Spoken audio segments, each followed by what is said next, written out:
Assalamualaikum warahmatullahi wabarakatuh. Selamat bergabung di pelajaran kimia organik. Perkenalkan, nama saya Rusman, lahir di Garut pada tanggal 13 November tahun 1958. Satu angkatan dengan Bapak Ibu kalian mungkin. Saya tinggal sekarang di perumahan Ambar Bogor Regensi 1, Blok E2, nomor 6. Saya sudah berkeluarga dengan satu istri dan 3 orang anak. Istri saya juga bekerja di Semakpo, mengajar pelajaran sejarah. Dan saya bekerja di Semakpo sejak tahun 2005. Saya lulusan S1 Kimia IPB dan S2 Kimia UI. Alhamdulillah, sifat saya yang setia itu mengantarkan saya untuk terus mencintai kimia dari SMA sampai sekarang. Nah, alhamdulillah di Semakbo saya dipercaya untuk mengajar teori dan juga praktek. Untuk tahun ini teori mengajar kimia organik kelas 11 dan untuk praktek mengajar praktikum analisis instrumen kelas 12. Dan selama 1 tahun ke depan saya dan partner siap untuk mendampingi kalian untuk sukses mempelajari kimia organik.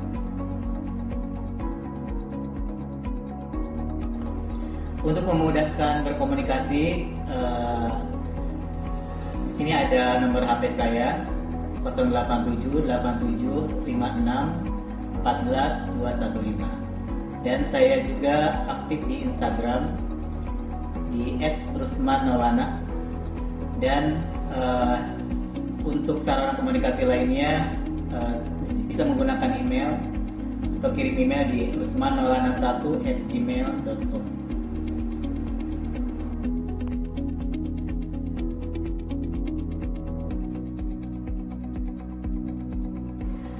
Halo semuanya, selamat datang di kelas 11. Pertama-tama izinkan Ibu untuk memperkenalkan diri terlebih dahulu. Jadi nama Ibu adalah Ibu Siti Ayu Devi Nurhandari, biasa dipanggil Ibu Devi atau Ibu Dede. Jadi di kelas 11 ini Ibu mengajar kimia organik bersama-sama dengan Bapak Rusman, dan untuk prakteknya Ibu mengajar di praktikum volumetri. Nah, sedikit informasi tentang Ibu. Ibu lahir di Mataram pada tanggal 23 Maret 1990. Kemudian menempuh pendidikannya dari tingkat TK, SD, SMP, SMA, sampai kuliah semuanya di Kota Mataram. Baru kemudian pada tahun 2014 mulai bekerja di Bogor, yaitu di Semakbo ini. Nah, untuk hobinya ini mungkin tidak jauh berbeda dengan kalian ya. Jadi hobinya Ibu juga suka traveling atau suka jalan-jalan. Tapi karena sekarang keadaannya seperti ini, jadi belum bisa jalan-jalan kemana-mana dulu ya. Oke. Dan untuk kontak untuk nomor telepon atau WhatsApp Ibu bisa dihubungi di 081 9331 557, atau kalau ingin mengirimkan email bisa dikirimkan ke ayuka.devi@gmail.com, atau kalau yang ingin berkontak di sosial media, Ibu kebetulan ada punya Instagram juga, jadi bisa di @videvi.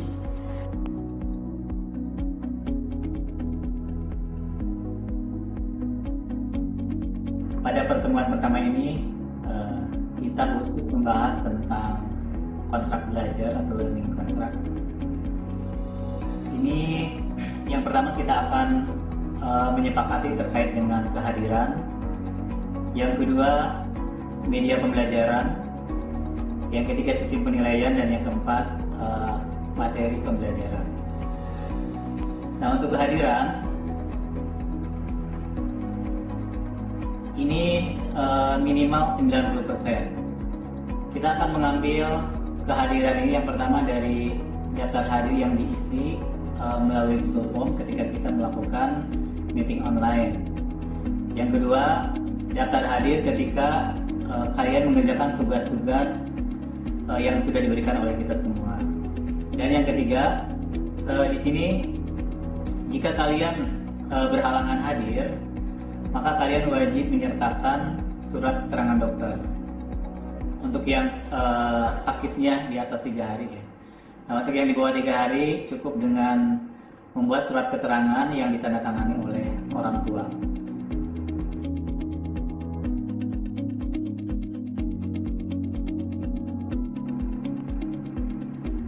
Untuk media pembelajaran yang kita gunakan sesuai dengan tuntutan zaman dan juga tingkat kemudahan dan juga ada dan tidaknya fasilitas ini. Yang pertama kita akan menggunakan Google Classroom. Nah, Google Classroom ini nanti kita akan menyampaikan berbagai tugas, informasi, dan materi pembelajaran melalui Google Classroom. Jadi saya harap kalian semua sudah bisa join ke Google Classroom. Yang kedua juga kita akan menyampaikan materi dalam bentuk slide presentasi. Nah, di dalam slide presentasi ini nanti jika ada pertanyaan-pertanyaan yang tidak bisa, maksudnya ada bahan materi yang tidak dipahami, kalian boleh menyampaikan pertanyaan-pertanyaan melalui WA ataupun melalui Telegram yang sudah kita buat di Telegramnya. Juga kita akan mencoba membuat video pembelajaran yang bisa diputar berulang-ulang hingga kalian memahami apa isi dari video pembelajaran tersebut. Dan keempat juga di sini akan kita memberikan fasilitas berupa referensi-referensi atau literatur yang berhubungan dengan kimia organik, baik buku elektronik ataupun jurnal ataupun bahan lainnya seperti modul. Kita juga akan memfasilitasi kalian dalam online meeting secara live, jadi kalian bisa dan itu dijadwalkan setiap bulan, mungkin hanya 1-2 kali karena keterbatasan dari kemampuan siswa ya untuk terkait dengan kuota untuk pembelajaran. Tapi kalau menginginkan, nanti kesepakatannya menginginkan sebulan sampai setiap minggu setiap pembelajaran itu menggunakan meeting online juga kita akan fasilitasi. Dan jika misalnya ada pertanyaan-pertanyaan yang tidak sempat disampaikan saat meeting online, kita akan memfasilitasi tanya jawab dalam grup Telegram. Selanjutnya pemahaman materi ini akan kita lengkapi dengan question and answer form, di mana kita bisa bisa memberikan informasi kepada kalian terkait dengan rangkuman pertanyaan-pertanyaan dan disertai dengan jawaban-jawaban yang terkait dengan materi yang kita ajarkan. Pelajaran kimia organik di kelas 11 nanti akan disampaikan dengan 2 bahasa, yaitu bahasa Indonesia dan bahasa Inggris. Nah, untuk yang bahasa Inggris itu semua administrasi pembelajaran, soal ujian, kuis dan sebagainya nanti akan disampaikan dalam bahasa Inggris. Termasuk juga materi-materi pembelajaran seperti modul, catatan dan semuanya juga akan disampaikan dalam bahasa Inggris.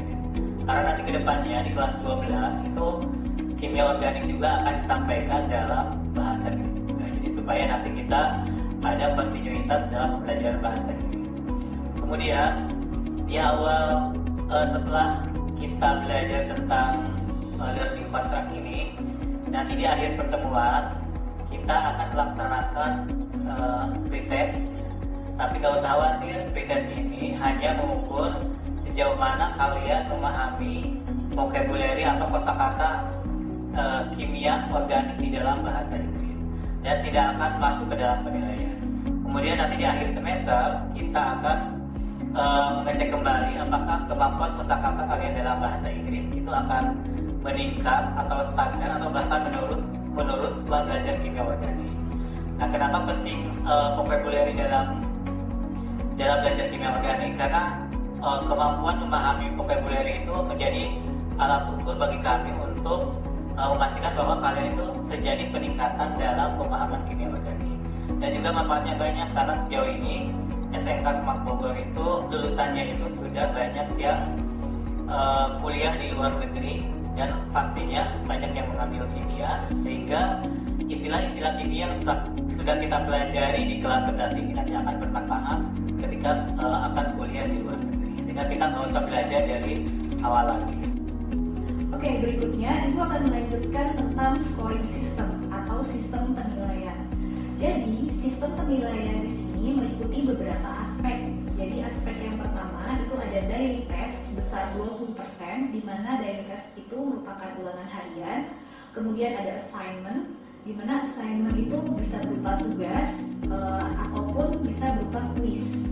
Nah, kemudian untuk yang ketiga yaitu middle test ya, atau UTS atau penilaian tengah semester sebesar 30%, dan yang terakhir adalah final test atau biasa kita menyebutnya PAS atau PAT, penilaian akhir tahun, di mana bobotnya adalah sekitar 50%. Nah, dari semua aspek penilaian itu untuk nilai raportnya nanti akan diolah dengan rumus berikut, di mana nilai raport adalah 2 harian ditambahkan 3 middle test atau 3 nilai mid semester dan ditambahkan dengan 5 UAS. Kemudian nanti semua itu akan dibagi dengan 10. Keterangannya di sini R itu adalah nilai raport, baik nilai raport gasal maupun raport genap. Nah, kemudian nilai harian itu merupakan kombinasi atau perpaduan antara nilai harian daily test dengan assignment atau tugas itu tadi. Oke, berikutnya kita masuk ke learning material. Jadi materi apa saja sih yang akan kita pelajari selama 1 tahun ini? Nah, untuk semester gasal atau semester ini yang kita akan pelajari meliputi 4 materi. Jadi yang pertama akan kita mulai dari basic knowledge of organic chemistry. Nah, pada materi ini kita akan membahas tentang sejarah perkembangan kimia organik.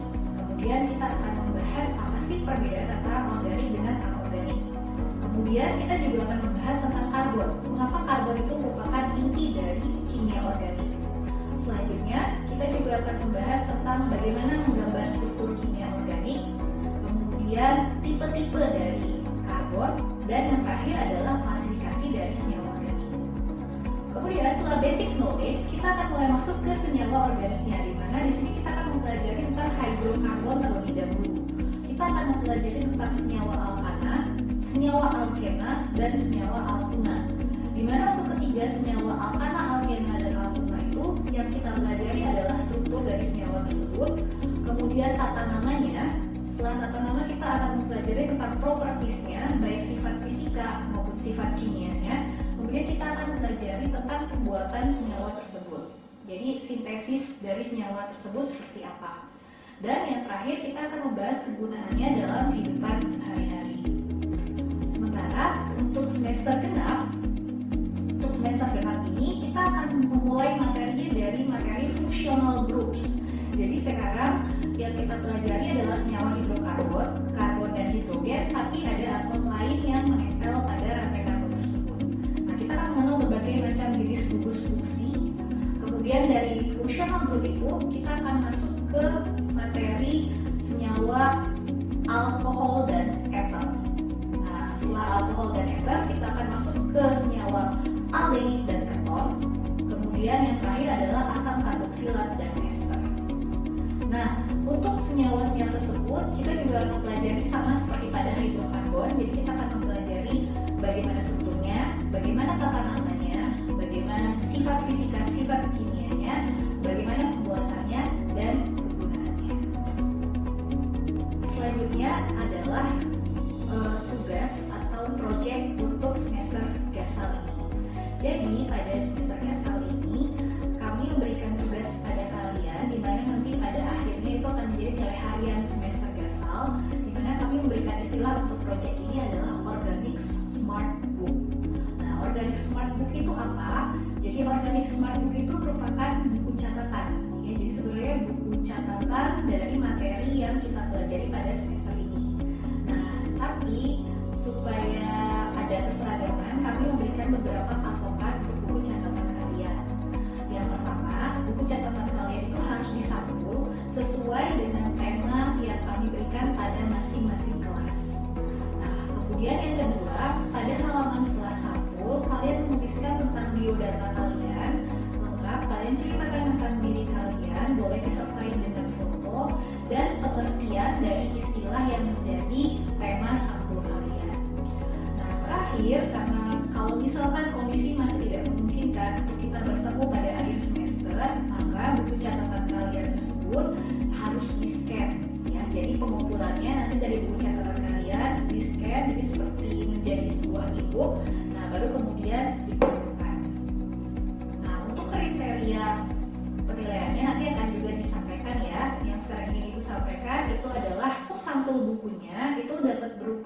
tulisan tangan atau lukisan kalian berupa cetakan atau printan atau print out, kemudian ada beberapa flyer, infografis bebas. Jadi intinya silakan berekspresi sesuai dengan kreativitas kalian masing-masing, tapi masih mengikuti tema yang kami berikan. Nah, berikut adalah satu contohnya. Nah, jadi di sini contoh dari sampulnya, ada namanya, kemudian ada public campaign-nya. Kebetulan di sini adalah tentang gratifikasi. Jadi bisa diikuti ya sama kalian. Oke. Nah, berikutnya untuk kriteria penilaian. Jadi karena ini kan nilai harian kalian untuk semester dasar. Jadi misalkan nanti kalian tidak memiliki buku catatan ini atau kalian tidak mau membuat, maka nanti nilainya akan minus 50. Nah, terus kemudian kalau misalkan sampul bukunya ternyata berbeda dari yang lain, kalau teman-teman kalian sesuai tema, tapi kalian misalkan sampulnya adalah sampul pemain bola gitu misalkan ya, maka nanti juga nilainya akan dikurangi sebesar minus 10. Nah, terus kalau misalkan materinya tidak lengkap, misalkan dalam pembelajaran kita ada 3 materi, tapi kalian hanya menuliskan 2 materi saja, nanti nilainya maksimal di minus 25. Nah, tapi kalau misalkan keseluruhan isinya lengkap, kemudian